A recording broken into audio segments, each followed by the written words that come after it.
pagi semuanya. Assalamualaikum warahmatullahi wabarakatuh. Perkenalkan, nama saya Siti Sadiah. Saya mahasiswa dari Institut Agama Islam Hamzan Wadi Nahdlatul Ulama Lombok Timur. Program Studi Pendidikan Agama Islam semester 5 kelas E dengan NIM 220101301 dan dosen pengampu saya bernama Bapak Komarudin MPD. Pada video kali ini saya akan membahas tema tentang pembelajaran pendidikan agama Islam di SMP. Baik, langsung saja kita ke materinya. Pembelajaran pendidikan agama Islam atau PAI di sekolah menengah pertama atau SMP memiliki peran penting dalam membentuk karakter dan akhlak peserta didik. Materi PAI di SMP dirancang untuk membantu siswa memahami nilai-nilai Islam, mempraktikannya dalam kehidupan sehari-hari, dan mengembangkan keimanan dan ketakwaan kepada Allah Subhanahu wa Ta'ala. Pembelajaran PAI di SMP dilandasi oleh beberapa hal, yaitu yang pertama, Al-Quran dan Hadis. Sebagai sumber ajaran Islam yang utama, Al-Quran dan Hadis menjadi landasan utama dalam pengembangan materi dan metode pembelajaran PAI. Landasan yang kedua yaitu tujuan pendidikan nasional.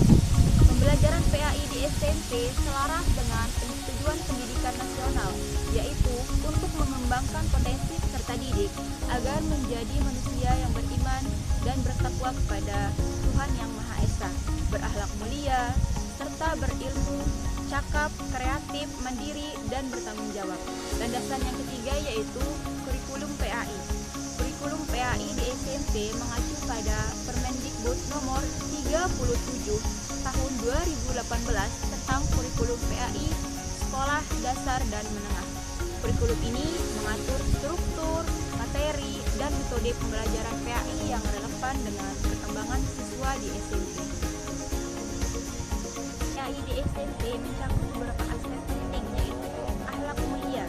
Pembahasan mengenai akhlak mulia ini meliputi akhlak terhadap Allah Subhanahu wa Ta'ala yang mencakup iman, takwa, sholat, zakat, puasa, dan haji. Kemudian akhlak terhadap sesama manusia mencakup jujur, amanah, adil, santun, serta toleransi. Selanjutnya akhlak terhadap alam, di mana mencakup menjaga kebersihan serta melestarikan lingkungan. Selanjutnya yaitu akidah. Pembahasan mengenai akidah meliputi rukun iman yang mencakup iman kepada Allah Subhanahu wa Ta'ala, malaikat, kitab-kitab Allah, Rasul Allah, hari akhir, dan qada dan qadar Allah. Selanjutnya sifat-sifat Allah Subhanahu wa Ta'ala yang mencakup Asmaul Husna. Kemudian keesaan Allah Subhanahu wa Ta'ala yang mencakup tentang tauhid. Selanjutnya yaitu ibadah. Pembahasan mengenai ibadah meliputi sholat, zakat, puasa, haji, doa, zikir, dan lain-lain. Selanjutnya yaitu sejarah Islam. Pembahasan mengenai sejarah Islam meliputi sejarah Nabi Muhammad SAW, sejarah perkembangan Islam, sejarah peradaban Islam. Selanjutnya yaitu fikih. Pembahasan mengenai fikih meliputi fikih ibadah yang mencakup sholat, zakat, puasa, dan haji. Fikih muamalah yang mencakup jual beli, akad, serta hutang piutang. Fikih munahakat mencakup pernikahan, perceraian. Kemudian fikih waris, dan terakhir yaitu Al-Quran Hadis. Pembahasan mengenai Al-Quran Hadis meliputi cara membaca Al-Quran, tafsir Al-Quran, hadis Nabi Muhammad SAW, dan hadis sahih dan dhaif. Metode pembelajaran PAI di SMP dapat diterapkan secara beragam, disesuaikan dengan materi dan karakter siswa itu sendiri. Metode yang pertama yaitu metode ceramah. Metode ceramah yaitu penyampaian materinya secara lisan oleh guru. Metode ini efektif untuk menyampaikan materi yang bersifat teoretis, namun perlu diimbangi dengan metode lain agar tidak membosankan. Metode selanjutnya yaitu metode diskusi. Metode diskusi ini siswa diajarkan berdiskusi untuk membahas suatu topik. Metode ini dapat meningkatkan kemampuan berpikir kritis, komunikasi, dan kolaborasi antar siswa. Metode selanjutnya yaitu metode tanya jawab.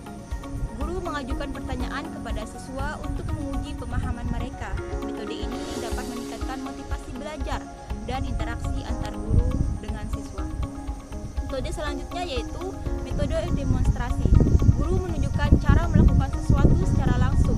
Metode ini efektif untuk mengajarkan materi yang bersifat praktis, seperti cara berwudu atau cara sholat. Metode selanjutnya yaitu metode royal planning. Siswa berperan sebagai tokoh tertentu untuk memahami suatu situasi. Metode ini dapat meningkatkan kreativitas, empati, dan kemampuan berakting siswa. Metode selanjutnya yaitu metode pembelajaran berbasis proyek. Siswa mengerjakan proyek yang berhubungan dengan materi PAI. Metode ini dapat meningkatkan kemampuan memecahkan masalah, berpikir kritis, dan bekerja sama. Metode selanjutnya yaitu metode pembelajaran berbasis teknologi. Penggunaan teknologi informasi dan komunikasi atau TIK dalam pembelajaran PAI seperti video pembelajaran, simulasi, dan game edukatif. Metode ini dapat meningkatkan minat belajar dan akses terhadap informasi. Bahan pembelajaran PAI di SMP dapat berubah. Pertama yaitu buku teks. Buku teks PAI yang disusun sesuai dengan kurikulum yang berlaku. Selanjutnya yaitu modul. Modul pembelajaran yang berisi materi PAI yang lebih spesifik dan terstruktur. Selanjutnya yaitu lembar kerja siswa atau LKS. LKS yang dirancang untuk membantu siswa memahami materi dan melatih kemampuan mereka. Selanjutnya media pembelajaran. Media pembelajaran seperti video, gambar, peta, dan model yang dapat membantu siswa memahami materi secara lebih mudah. Penilaian pembelajaran PAI di SMP dapat dilakukan melalui berbagai metode seperti yang pertama yaitu penilaian sikap. Penilaian sikap meliputi ketaatan dalam beribadah, akhlak mulia, kejujuran, serta tanggung jawab. Selanjutnya yaitu penilaian pengetahuan. Penilaian pengetahuan meliputi tes tertulis, kuis, ujian. Selanjutnya yaitu penilaian keterampilan. Penilaian keterampilan ini meliputi praktik sholat, praktik membaca Al-Quran, dan praktik berwudu. Kita dapat menyimpulkan bahwa pembelajaran PAI di SMP memiliki peran penting dalam membentuk karakter dan akhlak peserta didik. Materi PAI di SMP dirancang untuk membantu siswa memahami nilai-nilai Islam, mempraktikkannya dalam kehidupan sehari-hari, dan mengembangkan keimanan dan